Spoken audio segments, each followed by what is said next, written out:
Hola, mi amigo querido. Qué alegría poder saludarte una vez más. Hoy vamos a estudiar la lección número 6 para el 10 de agosto del año 2024. El título de la lección, De dentro hacia afuera. Y el propósito de la lección es mostrar que el Evangelio, el poder maravilloso del Señor Jesucristo, empieza trabajando dentro del corazón humano. Y después los frutos se ven, se exteriorizan. No se puede decir que Jesús me ha transformado por dentro si no se ven los frutos exteriores. Pero por otro lado, no se puede querer arrancar frutos de afuera cuando por dentro el corazón no ha sido transformado. El Evangelio trabaja de dentro para afuera, no de afuera para dentro. Y no solamente por fuera. Felizmente los fariseos en los tiempos de Cristo eran muy preocupados con las exterioridades, con los formalismos, pero el corazón estaba vacío. Por eso el Señor Jesucristo en cierta ocasión les llamó sepulcros blanqueados, quiere decir por fuera mármol bonito, lápida maravillosa, y por dentro hueso podrido, maloliente, sepulcros blanqueados. La hipocresía no fue patrimonio de los fariseos en aquellos tiempos. En realidad la hipocresía forma parte del ser humano. Y hoy mismo en nuestra iglesia corremos el peligro de caer en el terreno de la hipocresía, de vivir apenas aparentando, tratando de mostrar que todo está bien por fuera, cuando por dentro nada está bien. Vamos a la primera parte de este estudio, hablando de las tradiciones humanas versus los mandamientos de Dios. Aquí vamos a ver el incidente del lavamiento de las manos. Leo Marcos capítulo 7, versículos 6 y 8. Dice así: Respondiendo él, Jesús, les dijo: Hipócritas, bien profetizó de vosotros Isaías, como está escrito: Este pueblo de labios me honra, mas su corazón está lejos de mí. Pues en vano me honran, enseñando como doctrinas mandamientos de hombres, porque dejando el mandamiento de Dios, os aferráis a la tradición de los hombres. ¿Por qué sucedió todo esto? Es que parece que un día los discípulos llegaron con hambre.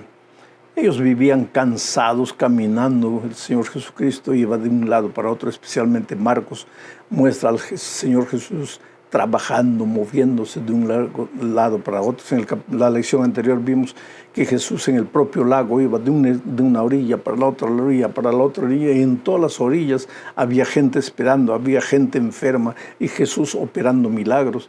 Y un día llegaron los discípulos cansados y tal vez no habría agua ahí en el momento, había que ir a buscar, y ellos estaban con tanto hambre que comenzaron a comer sin lavarse las manos. Lo que es antihigiénico, lógicamente. Después del COVID yo aprendí una cosa: siempre ando con alcohol en el bolsillo y voy desinfectándome las manos en todo instante. El COVID nos ha enseñado algunas medidas de seguridad muy interesantes, de cuidado. Solo que para los fariseos en los tiempos de Jesús, el lavarse las manos no era una cosa de higiene, era una tradición religiosa. Porque para ellos, en ese hecho de lavarse las manos, estaba implicado un asunto espiritual, una especie de purificación del pecado. Y cuando vieron a los discípulos del Señor Jesús que no se lavaban las manos, pues ellos reclamaron inmediatamente: Señor, ¿por qué tus discípulos no se lavan las manos? Y ahí el Señor Jesucristo fue duro con ellos y les dijo: ustedes están preocupados por las cosas que se ven, pero no analizan su corazón. Ustedes quieren purificar lo que se ve, las manos, pero no purifican el corazón. Ahora, mucha gente, en este mismo texto, si tú lees los versículos posteriores, vas a ver que el Señor Jesucristo les dice a los fariseos que lo que contamina al ser humano no es lo que entra al cuerpo. Entonces, se puede comer de todo. Algunos deducen así. Aquí Jesús ya declaró todos los animales limpios. Entonces no hay que estar preocupado mucho con lo que se come, porque lo que se come no contamina al cuerpo. Bueno, ese es un bonito argumento humano para dar rienda suelta al apetito y comer todo lo que se quiere. Pero eso no es correcto a la luz de la palabra de Dios. Porque si el Señor Jesucristo hubiera, en este texto donde no se habla de animales, no se está hablando de alimentación, se está hablando del ritual específico de lavarse las manos, si el Señor Jesucristo aquí hubiera declarado todos los animales limpios, pues entonces vamos a comernos un perrito frito, un ratoncito frito, una rata asada o cualquier cosa así, un gato. No, pero con un gato, eso no se come. ¿Y de dónde sacas que no se come? Si el Señor Jesucristo ya declaró todo limpio, no puede ser, pues ese texto no se puede aplicar a los alimentos. No podemos decir, esto es limpio. No, es decir, a nuestra regalada gana. No, tenemos que respetar lo que la palabra de Dios dice. Y las instrucciones de Dios están ahí para que cualquiera pueda leer. Vamos a la segunda parte. ¿Manos limpias o corazón limpio? ¿Qué es lo que realmente importa? Leemos el texto de Marcos 7, 14 al 16. Y llamando así a toda la multitud, les dijo, oídme todos y entended. Nada hay fuera del hombre que entre en él que le pueda contaminar. Pero lo que sale de él, eso es lo que contamina al hombre. Si alguno tiene oídos para oír, oiga.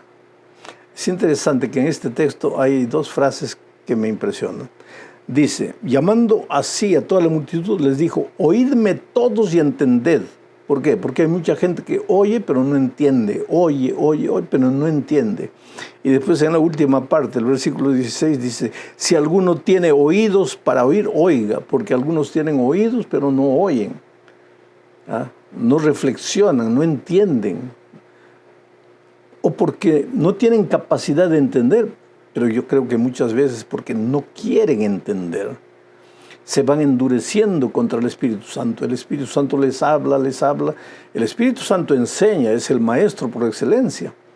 Pero si tú no le haces caso, pues llega un momento, no en que el Espíritu deja de hablarte, el Espíritu nunca va a dejar de hablarte, pero tú dejas de escuchar, porque tu corazón se endurece. Entonces tienes oído, pero no oyes. Tú oyes, pero no entiendes. Y esa era la situación de muchos judíos en los tiempos del Señor Jesucristo. Ahora Jesús es claro aquí al decir, ¿por qué ustedes se preocupan tanto por las exterioridades? Lo que contamina al hombre no es lo que entra a su cuerpo, sino lo que sale. Y está hablando aquí de los pensamientos, de las palabras. Tenemos que ser muy cuidadosos, querido, en vivir la vida cristiana auténtica, en vivirla en esencia, en la soledad de nuestra vida, en ser cristianos hacedores de la voluntad de Dios, no solo cuando las personas nos ven, sino cuando estamos solos. Pero por otro lado, tenemos que ser cuidadosos de no pensar, bueno, yo estoy bien con Cristo por dentro y eso es lo que me interesa, no me importa lo que los otros piensan. No, lo que los otros piensan también importa. Sabes que el pueblo de Dios es un pueblo equilibrado, no se va a 8 ni a 88. No es de aquellos que están preocupados solo por la forma, pero tampoco son de los que están preocupados solo por el fondo, sin importarse con la forma. Equilibrio es lo que Dios quiere de sus hijos. Vamos a la tercera parte de este estudio. Migajas para los perros. Este es un milagro que sucedió en la parte norte de Galilea, ya en la frontera con Fenicia. Leo Marcos 7, 24 al 27. Una mujer sirofenicia llegó al Señor Jesucristo con su hija endemoniada, poseída por el demonio. Y entonces Jesús aparentemente no la atiende. Digo aparentemente. Vamos a leer el texto. Marcos 7, 24 al 27. Levantándose de allí, Jesús se fue a la región de Tiro y de Sidón. Levantándose de dónde, de allí, de donde había hablado con los fariseos sobre el asunto de lavarse las manos, etcétera, etcétera. Levantándose de allí, se fue a la región de Tiro y de Sidón, y entrando en una casa, no quiso que nadie lo supiese, pero no pudo esconderse, porque una mujer cuya hija tenía un espíritu inmundo, luego que oyó de él, vino y se postró a sus pies. La mujer era griega y sirofenicia de nación, y le rogaba que echase fuera de su hija al demonio. Pero Jesús le dijo: deja primero que se sacien los hijos, porque no está bien tomar el pan de los hijos y echarlo a los perrillos. Esta es una parte de la vida de Jesús que mucha gente no entiende. ¿Cómo es que Jesús se atrevió a decirle a una mujer que estaba suplicando, que se arrodilló? Y si se arrodilló, lo estaba reconociendo como Dios. Es decir, esta mujer tenía la capacidad de ver lo que muchos judíos no veían, aunque era griega y había nacido en Fenicia. Pero tuvo la capacidad de ver la divinidad del Señor Jesucristo, se postró y le pidió: por favor, ayuda a mi hija. Pero la respuesta de Jesús es: no conviene que yo te ayude primero a ti. Primero voy a atender a los hijos del pueblo de Israel. No conviene dar el pan de los hijos a los perrillos. Y mucha gente dice: pero ¿cómo puede tratar a una persona que está pidiendo ayuda, tratarla de perro? No, Jesús no dijo perro, dijo perrillos, mascotas. Hoy día yo me admiro. La gente entra a los aviones con el perro al lado. El otro día tuve que viajar y un perro sentado en el asiento del medio. Y pues me gustan las mascotas para verlas, no para tenerlas, cuidarlas, porque tengo 4 hijos y ahora tengo 9 nietos para cuidar de ellos. Pero hay gente que le gustan las mascotas y no hay nada de raro con eso. Pero ¿qué pasa? Cuando Jesús dijo: primero voy a dar a los hijos, después a las mascotas, es lo que estaba diciendo. Porque Jesús, en su método de evangelización, no iba chocando la cultura de sus días. Si el Señor Jesús atendiese primero a la mujer, muchos judíos que podrían haber aceptado el Evangelio no aceptarían, porque el Señor les estaría dando una pedrada en la tradición, en la cultura de ellos. Jesús, de cierta manera, respetó la cultura de ellos para enseñar a todas las personas que una mujer que había venido de lejos, una mujer que aparentemente no tenía derecho, tenía fe en el Señor Jesús, tenía fe en el poder del Evangelio. Y creo muchas veces nosotros que conocemos la Biblia, que conocemos la palabra de Dios, que nos creemos con mucho derecho, somos los que espiritualmente nos encontramos mucho más lejos de Dios. Y gente que no ha conocido la palabra de Dios, cuando oye hablar de lo que Jesús es capaz de hacer, caen de rodillas y se entregan al Señor Jesucristo. Vamos a la cuarta parte de este estudio. Otro milagro del Señor Jesús, ahora con un hombre tartamudo, con un hombre que tenía la lengua presa. Leo Marcos 7, 31 al 35, dice así: volviendo a salir de la región de Tiro, después de sanar, de libertar a la hija de la mujer, vino a Sidón, al mar de Galilea, de nuevo al mar de Galilea, pasando por la región de Decápolis. Y le trajeron un sordo y tartamudo, y le rogaron que le pusiera la mano encima. Y tomándole aparte de la gente, metió los dedos en las orejas de él, y escupiendo, tocó su lengua, y levantando los ojos al cielo, gimió, y le dijo: efata, es decir, sé abierto. Al momento fueron abiertos sus oídos, y se desató la ligadura de su lengua, y hablaba bien. ¿Sabes? Este es el único milagro del Señor Jesucristo donde se da algunos detalles medio fuera de un procedimiento normal. Dice que las personas le trajeron para que el Señor Jesús colocase las manos encima del sordomudo. Y el Señor le colocó los 2 dedos en los oídos, escupió y tocó su lengua con la saliva, y después levantó los ojos y clamó a Dios, y los oídos del sordo se abrieron y su lengua comenzó a hablar normalmente. ¿Por qué Jesús hizo eso? Yo no sé. Yo no sé. ¿Y por qué Marcos registra en detalle esto? Yo no sé, tal vez porque fue la primera vez que hizo así, porque te acuerdas que mucha gente era curada solo tocando sus vestidos, o con la palabra del Señor Jesucristo, o cuando Jesús tocaba el cuerpo de ellos. Pero ¿por qué este incidente con tantos detalles? Yo no sé. Ahora, lo que me importa de este milagro es que un hombre que no podía hablar, habló. Un hombre que no podía oír, oyó. Tú no eres capaz de entender lo que Dios puede hacer por ti.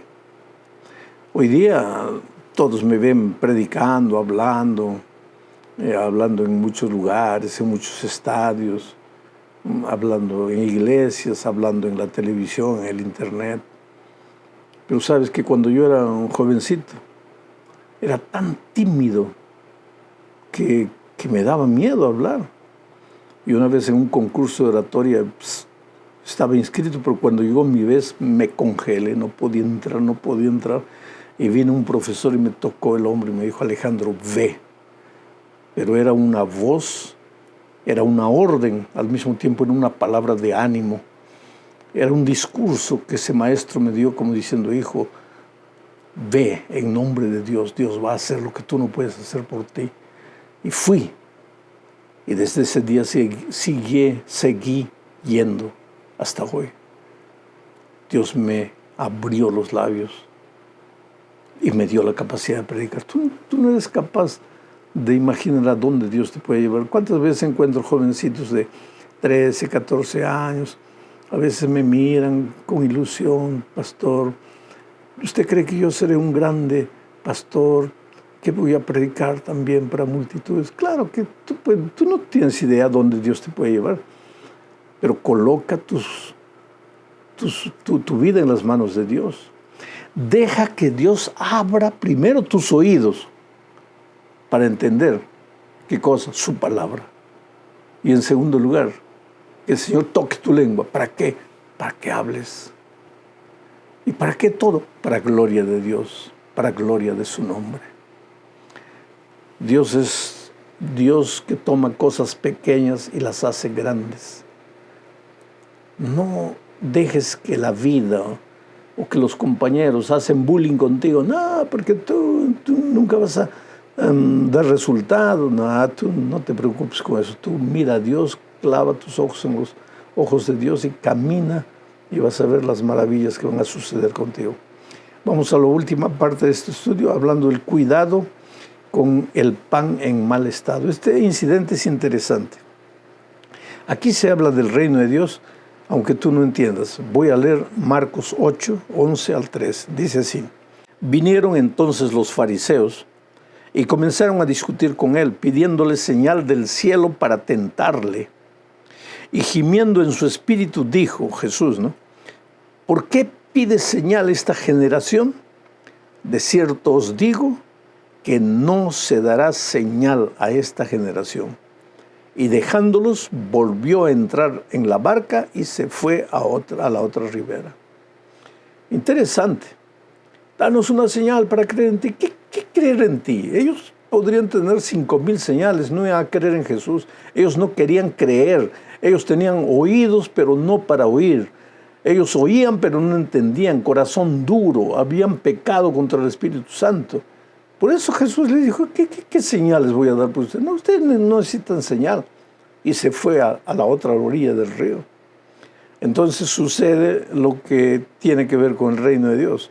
Marcos 8, 14 al 17. Dice así: habían olvidado de traer pan, y no tenían sino un pan consigo en la barca. Y él les mandó diciendo: mirad, guardaos de la levadura de los fariseos y de la levadura de Herodes. Y discutían entre sí diciendo: es porque no trajimos pan. Entendiéndolo Jesús les dijo: ¿qué discutís? ¿Porque no tenéis pan? No entendéis ni comprendéis. Aún tenéis endurecido vuestro corazón. ¿Por qué Jesús les dice? No entienden ustedes. ¿Por qué? Porque cuando Jesús les habló, guardaos de la levadura de los fariseos, no estaba hablando de pan, estaba hablando de la doctrina de los fariseos. Cuando les habló de Herodes, tú sabes que Herodes era un hombre que vivió atormentado por la culpa, por haber mandado matar a Juan el Bautista, decapitándolo. La culpa lo acompañó toda la vida. Cuando Jesús apareció, Herodes pensó, es Juan reencarnado en el Señor Jesucristo para atormentarme, porque solo Juan puede tener el poder que Jesús tiene para hacer milagros. Quiere decir, el complejo de culpa te puede llevar a la desesperación y hasta la locura. Bueno, dejemos a Herodes para un lado. Pero Jesús les estaba hablando a ellos del reino de Dios, de las cosas espirituales, del mensaje errado de los fariseos que se preocupaban solo por el formalismo, sin el fondo. Y ellos, los discípulos, dicen, nos está hablando de levadura porque no hemos traído pan. Pobres discípulos. Ellos medían el reino de Dios por lo que se veía. Para ellos, pan. Pan era pan de masa. Agua era agua del pozo. El propio Nicodemo, renacer para él era volver al vientre de la madre y nacer. Y Jesús estaba hablando de cosas espirituales. El pan es la palabra de Dios. El agua es el agua de la vida. El renacer es nacer de nuevo en Cristo. Quiere decir, el reino de Dios es un reino espiritual. Pero mientras ese reino espiritual de Dios viva en esta tierra, necesitará de un reino físico, de edificios, de templos, de bancos, de pianos. Pero no hay que confundir, no hay que dedicar nuestra atención a las cosas físicas, al pan material, sino a las cosas espirituales. Hay que crecer en Cristo. No hay que leer la Biblia como un libro de cultura, como un libro de historia, como un libro de milagros. Hay que entender que por detrás de esos milagros hay un mensaje que Dios está queriendo darme. Y tal vez el último mensaje de esta semana que el Señor Jesús quiere darme es, hijo, no te preocupes apenas de las cosas que ves. Trata de ver lo que tus ojos no ven. Trata de entender lo que tus oídos no entienden. Y eso solo puede suceder si vivimos una vida de compañerismo diario con el Señor Jesucristo. Mi hermano querido, tú eres amado por Jesús. Él tiene un plan lindo para tu vida. Si eres recién bautizado, no te desesperes. A veces algunos que se han bautizado recién viven desesperados, queriendo cumplir todo, guardar todo al pie de la letra. Yo no digo que debes andar como andabas antes cuando no conocías el Evangelio. Tu vida va a cambiar, pero primero tiene que cambiar tu corazón. El Señor tiene que transformar tu carácter. Tu esposa, tus hijos tienen que ver ese cambio en tu vida. Después las cosas exteriores van a ser cambiadas también. Busca a Jesús, ora, pasa tiempo con Él, clama a Él. Si hay algo que no logras hacer, no tienes fuerzas, llora a los pies de Jesús. Dile, Señor, yo no puedo, no tengo fuerza. Por más que esfuerzo, no logro. Él te va a ayudar. Él nunca te deja solo. Tú estás en sus manos. Él te ama mucho. Si no te veo en esta tierra, quiero verte en el reino de los cielos. Un gran abrazo. Que Dios te bendiga ricamente.